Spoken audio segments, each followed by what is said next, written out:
This is the Ernie Stadvec Show with your host, Ernie Stadvec. To get in touch with Ernie, write to Ernie Stadvec, 378 South Van Buren Avenue, Barberton, Ohio, 44203-4014. By phone at 330-644-7724 or online at erniestad@aol.com. Now, here's Ernie with today's program.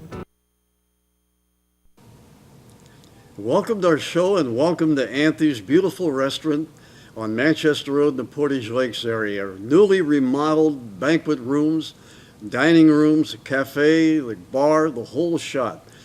Great food at great prices, and don't forget, call Jennifer Warnick for your next outing, your next banquet, your next meeting, or next social occasion. Give her a call, tell her how many, when, and what you want, and she'll do all the rest.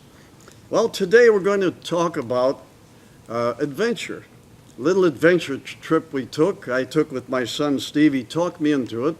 And we'd been planning some kind of a trip, and he came up with the idea of us retracing my places I visited during the war, winding up on Tinian Island, where I served in a B-29 group during World War II.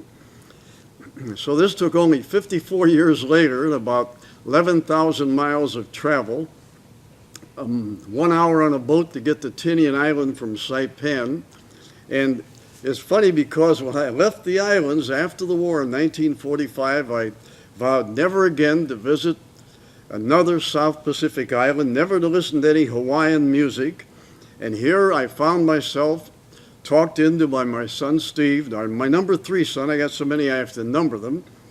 And here we were, found myself slogging through jungles at 90-degree heat, 90-degree plus heat, plus 100% humidity, and swatting strange-looking bugs and insects, and watching out for spider webs that were a yard wide, and also for hungry brown tree snakes that have really infested the island. In fact, they're in Guam, and they've eaten just about every bird and every small animal, and they even tried to eat a child once, I heard. And the mother found the baby crying with its leg about halfway down the brown tree snake's throat. What they do, they live up in the trees. They're very voracious, hungry creatures. And if you go by, they'll take a stab at your head. So we went through these jungles with one eye up looking for brown tree snakes. Our trip mine started right here in Akron, and I'll show you the route of flight that I took. It went from Akron down to Houston to San Francisco, stayed overnight there to catch the airplane the next day, then over to Hawaii, and then I met my son Steve at Hawaii. Then we went on to Guam, and from Guam we took a 727, a Micronesia airline run by Continental, over to Saipan. We stayed there a few days until we could catch the boat that went over to Tinian. Tinian's only about 3 miles south of Saipan. So that's when our adventure began. It started that day we landed at night on Saipan Island, that little on Isley Field, which used to be one of the big bomber bases and Japanese main base during World War II. And it was just about deserted. They're ready to close up, and one of the immigration fellas gave us a cab, and told us that the cab driver would take us to a nice hotel.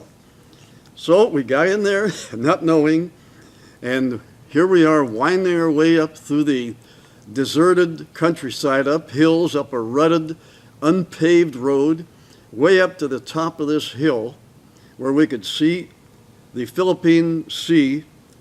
And this hotel was a small one, but it was clean, it was good and all that. We met the Korean owner, and we figured that if the guy is there at 11 o'clock at night, business could not be very good. He confirmed that business was bad because of the economy at the time. This was in 1999, and he assured us that it was a very restful place. We'd have a very nice time there, very quiet, very much enjoyable. We found out the next morning how quiet and how enjoyable it was. The night before, they found a body up in the roadway real close to the hotel with several bullet holes in it. So much for quiet, very restful. And of course, this guy was very dead. And Steve and I acknowledged, okay, we were looking for adventure, but we didn't want to have it happen to us so quick. So while we're on Saipan, we decided to do some sightseeing while we're waiting for the boat that we're going to catch that ran between Tinian and Saipan. So previously, in one of our other shows, I told you about our search for Amelia Earhart information.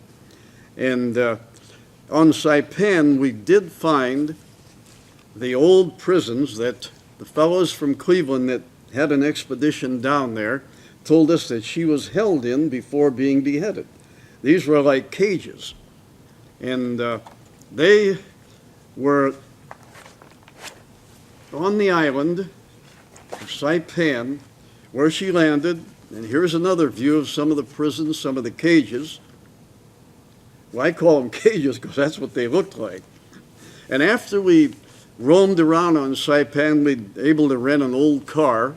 And we visited all the battlefields, the Valley of Death, where a lot of Marines died in the Battle of Saipan. The invasion of Saipan was a big operation. 71,000 Marines and troops invaded there, 14,400 casualties, wounded, killed, missing in action.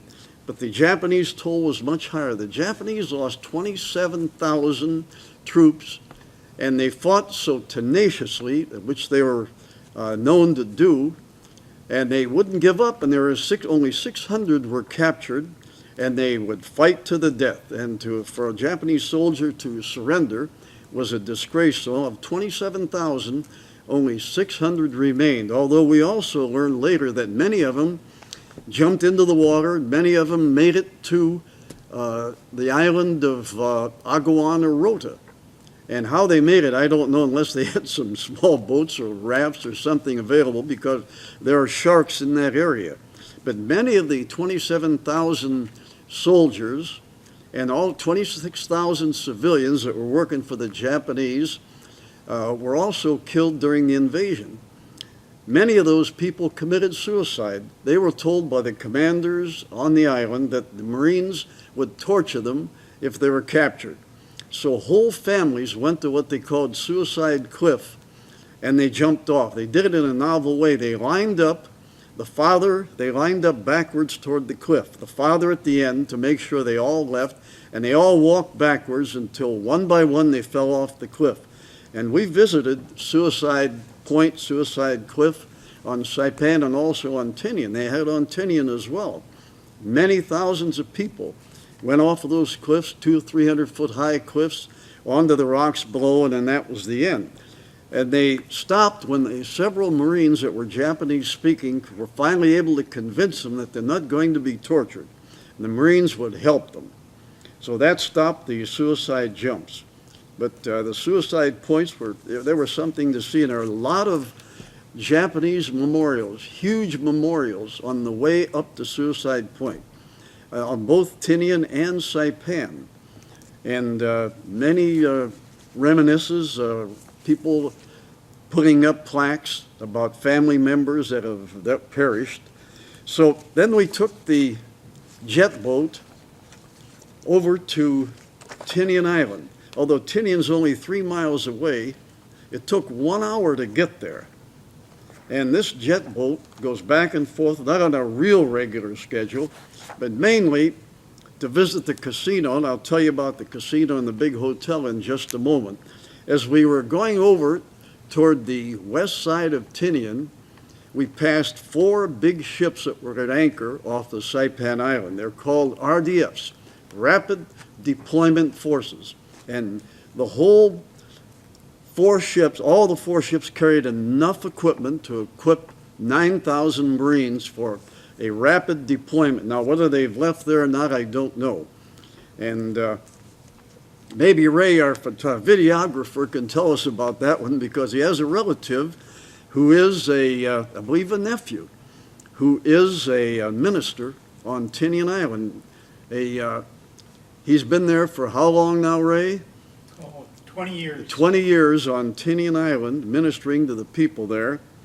And so if we ever go back, I don't think I'm going to go back. And Ray was on the telephone when we were editing one of our previous shoots, and he dialed up Tinian Island just like that. And within a minute or so, his nephew's wife came on and told us a little bit about what was happening on Tinian, that the Army now and the military has taken over a lot of parts of the island. And one part where there was a lot of ordnance, and there was a fence there and said unexploded ordnance, danger, keep out. That part has been taken over by the military. And we had seen some instances of that while we were on Tinian Island. But here's a shot of Tinian Island. It's roughly about 20 miles by 6 miles, so it's not a very big island. And during the war, it was the home to the B-29s. And this Tinian and Saipan are roughly 1,500 miles from Japan. So the round trip was a 3,000-mile flight. So for slower piston engine airplanes, that was quite a trip, 13 to 14 hours. And with the headwinds encountered over Japan, many of the B-29s were lost, just running out of fuel and ditching in the ocean. Many were saved, many were not. And right here, I've got a picture of Tinian Island and the airfields. The island now has about 1,000 people on it. During the war, there's something like 25,000 military people involved. Now, up here was the North Field, and down here is the West Field where the B-29s were based. We were based up here at the North Field. And our base, our camp area, was right here in the 509th Bomb Group that dropped the atom bomb, was just right across the way from us. And then later the West Field was built. But the Seabees worked for 11 months around the clock, and they built all of these runways, the 9,000 and 10,000 foot runways. Down here there were 9,000 feet, up here there were 10,000 on the northern field. But they had to have those long runways because of the loaded B-29s going off. So you can see on the north field, if on takeoff, either way, there are 200 or 300 foot cliffs, and the airplanes would go off the runway and then would sink out of sight. And you say, oh my goodness, and then they would come up again. Some didn't come up. One night, coming off of the north field, there was something like 11 airplanes went in. There's over 100 parachutes in the air. There are a lot of problems with the B-29, mainly the engines. The engines were Wright turbo compound engines, and they were really not perfected. And we just lost engine after engine, meaning the engines quit. They had a problem with cooling the cylinders. Anyway, here's a picture of one of the B-29s in flight. Beautiful airplane, but lousy engines. The engines were later perfected, and they did use the B-29 somewhat in Korea, but the MiGs, Russian MiGs, and they were Russian MiGs, supposed to be flown by the Chinese, but they're flown by the Russians, did knock down a number of these slower airplanes. They finally didn't use the B-29 anymore in Korea. When we got to Tinian, we tried to rent a car. And we found that the United States government had rented all 5 cars on the island, rent-a-cars that is. So the only thing we were able to get for transportation was a Toyota, about a 20-year-old Toyota owned by a guy that worked at one of the hotels. There were only 2 on the island at that time. It's probably more now. So this old Toyota, we toured the island visiting the old bases. And we found, and we're really surprised, we found the runways in perfect condition. That's what a good job our American Seabees did. These runways were made out of crushed coral and a mixture of concrete, cement I should say. And here's a picture of my son Steve standing on one runway looking down it. You can see the tremendous condition still of the runway. Okay, we'll be back in just a moment. But first I want to tell you about the disc of videos we have of our shows. Now you can order these. Give us a call, 330-644-7724. And I don't know why I give you the phone number. Everybody assumes that people are waiting there with a paper and pencil poised to take down a phone number. So once again, on that phone number, at ESCO, you can look us up in the phone book, ESSCO. You can buy these discs of any of the show that we've had for a very nominal price, practically our cost at $10 plus $2 for shipping, for a total of $12. And the Ernie Stadvec show, we've got the Amelia Earhart. You can have that one. You can have the inflatable airplanes, the airships. You can have this Return to Tinian show as well. So give us a call, and you can see what great work Ray Pulliam, our ace videographer, does on recording the shows and doing the editing for the show. And I talked about B-29s. Here's some pictures. These are paintings out of one of the little technical manuals, and just they're beautiful paintings. And you can see the nose art. Every B-29 had a picture, and usually of a woman, and usually of a scantily clad woman. And some of them weren't clad at all until the chaplain of the Air Corps visited the island, and they took him down to see the airplanes, and he hit the ceiling. The next day, every one of these naked ladies were wearing something. And the CBs, several CB artists, as a Marine artist also, would paint these pictures. Like this one is Mary Anna. Ours was Indian Maid. And they're just all kind of names. Many of the names were pilots and the crews named the airplanes after their wives or girlfriends. And but you could get a picture painted, especially in our area, by a CB for a bottle of whiskey. That's all it took. I don't know what the Marine charged back down on Guam and on Saipan, but the tender there was to get a picture on the nose of your airplane was one bottle of whiskey. And here's another picture of what happened with one of the airplanes in our group. Our group, by the way, was the 505th Bomb Group, 42nd Bomb Squadron of the 313th Bomb Wing, the 20th Bomber Command, the 21st Bomber Command of the 20th Air Force, commanded by General Lee May. I remember that so well because we had to put that in every letter that we wrote home. And this is a picture of a B-29 that was hit, and one engine went out, and the propeller broke loose and actually sheared the complete nose of the airplane off. And the pilot brought the airplane back. There wasn't one casualty aboard that airplane.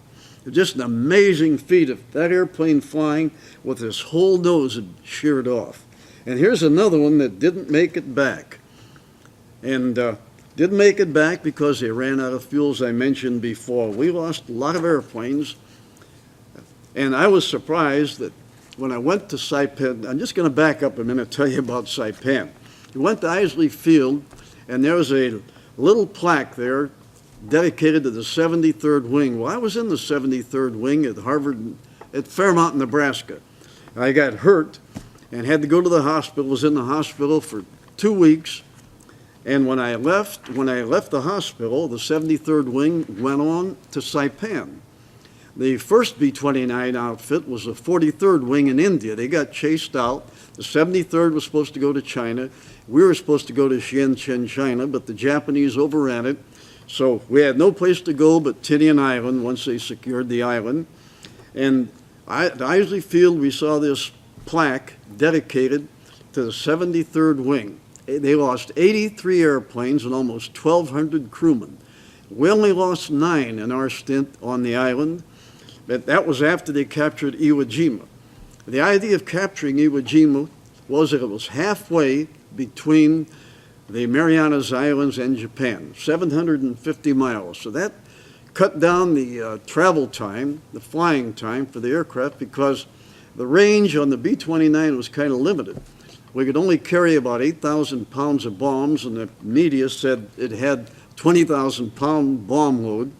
So we had to carry 2 680-gallon fuel tanks and 1 bomb bay to be able to reach it. But with the headwinds in Japan hitting 200, 250 miles an hour at certain times of the year, first instance of the jet stream.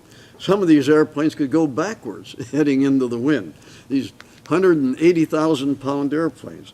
And so they lost most of their airplanes when they ran out of gas. They just could not make it back, but Iwo solved the problem. Battle-damaged airplanes, airplanes low on fuel, were able to land on Iwo Jima. And here's one that was coming back low on gas, and he just didn't quite make it. Ran out of gas right at the edge of the runway, went in.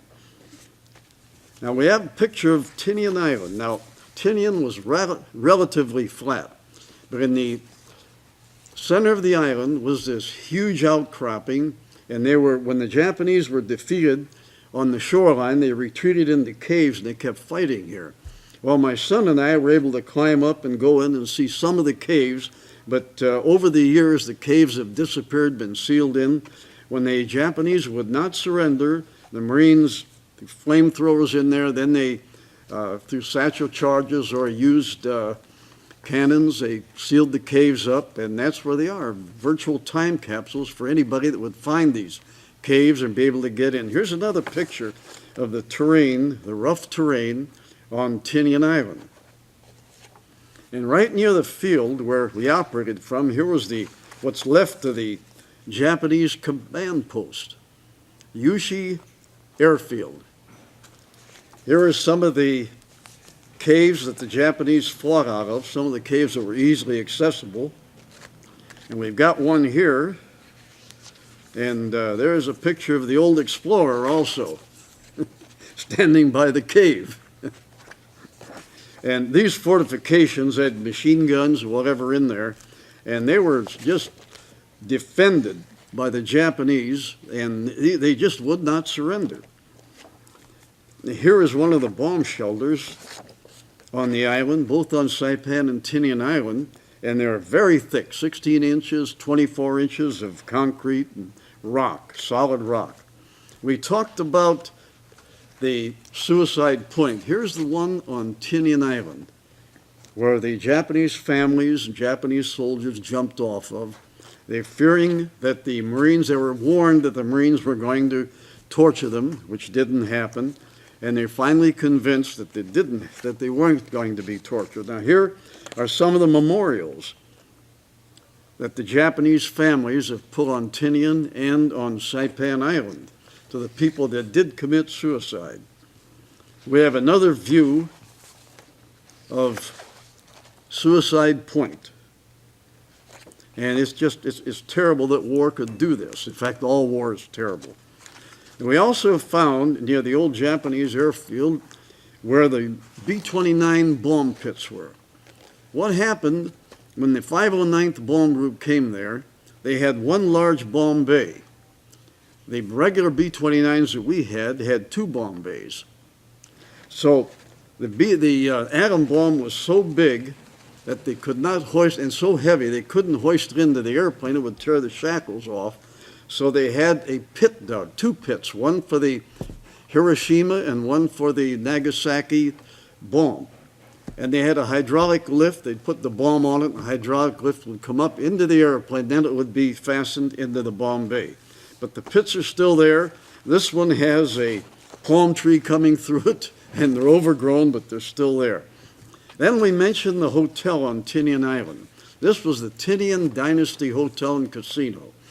And we tried to get a room there, but they said the government had taken all the rooms. And I'll tell you in just a moment why the government was there. So we had to go to a much smaller hotel. This one was just about broke when we were there. They were expecting to have a flood of Japanese people, but at the 1999, the economy was not good in Asia, and it was not a preferred place to go. Beautiful hotel. Then, while we're in the lobby, we saw these fellows come in. These were Chamorros. Now, the Chamorros are the native people in the northern Marianas Islands. And they were brought here for a reason. They were brought here to patrol up on the internment camp. It turned out there was a ship loaded with Chinese, 400 Chinese that hit a reef off of Guam. There's a gang called the Snakehead Gang trying to smuggle them into Guam. Well, they wanted to get into Guam because once stepping foot on United States soil, and Guam was United States soil, they would claim political asylum. And we'd have to give it to them because they claimed they'd get persecuted. They went back to China.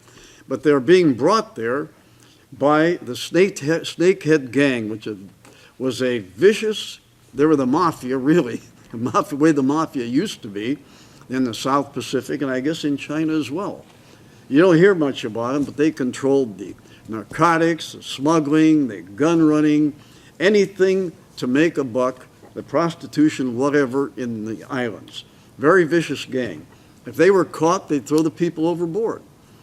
So the politicians will tell you about sweatshops in 60 Minutes and some of the other programs that tell you about sweatshops on Guam, Saipan, and Tinian. Well, we never found any. All we found were people that were happy to get a job. And Guam is part of the United States. Tinian and Saipan are protectorates of the United States. So they took these people off of that ship and other Chinese that tried to sneak into the islands to work. That's all they wanted to do was work. And they took them to Tinian Island, where they set up an internment camp on the North Field. When my son and I went up, we didn't know about this. We took the road up to the camp and were stopped by a soldier, well, American. I don't know if he was a soldier or not, but he didn't have a tan, so he wasn't native to the islands. And he warned us to turn around and go back. And I tried to explain why we're there, and he says, out, get out of here. So I knew another way around behind the camp along the cliff. We went through a sugar cane field, came close to the camp, and there we saw all the tents. They'd set up an internment camp up on the runways to hold those people.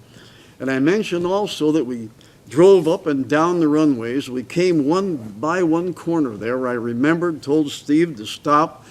I got to do a little reminiscing there.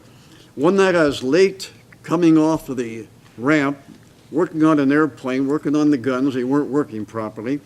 And I missed the truck and the transportation back to our camp. So there I was about 10 o'clock at night, dark night, on the ramp. The barbed wire was all around protecting the airplanes. And Japanese soldiers were still living in the sugarcane. And I was standing on the corner, and I was jumped by a Japanese, obviously a soldier. And he was trying to get my weapon, which was a Thompson submachine gun. I dropped that. He had a knife, and we had a real fight going. I was entangled in the barbed wire. He was entangled in the barbed wire. And I was yelling in English. He was yelling in Japanese. And a Marine patrol fired a couple bursts over their heads, and he got up and ran back into the sugarcane. We never did catch him. But I had a few scratches after that. So that was our adventurous trip into the South Pacific, retracing my trips and bases I was at during World War II in the B-29 outfit. Also, here's a picture we took right after the Hiroshima blast. You can tell the devastation. There's only one building standing. This was taken at a fairly low level, and taken with a smaller camera. We had to blow it up, so I hope you can see the details on that. And it was terrible. It was terrible to see. Well, thank you for being with us. And remember, you can always get some adventure stories here on the Ernie Stadvec Show.